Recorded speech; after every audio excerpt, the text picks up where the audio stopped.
Welcome everyone, I would like to show you how to turn on automatic brightness in your iPhone.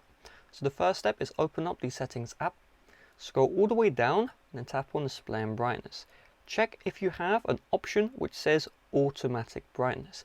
If you do, you're good to go. However, in the newer iOS firmwares, Apple changed the location. You can see in my iPhone, I don't have that option. So what you're going to do instead is go back to the home page of settings, but now you're going to tap on accessibility. Then from here, you want to find display and text size. Tap on this one. You're going to scroll all the way down and you see at the very bottom here, auto brightness. So if this toggle is off, tap on the toggle to turn it on and then it will use auto brightness. So if you're wondering, my toggle for auto brightness is on, but the automatic brightness isn't working properly. The simple reason why is the sensors, the light sensors, they aren't on 24/7. Sometimes they glitch out, so just keep that in mind. So for example, if I put my phone next to a light right here, I actually increased the brightness a little bit, but not as much as I wanted to.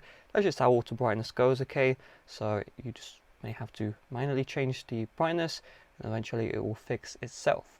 So with that being said, thanks for watching. See you guys later. Bye bye.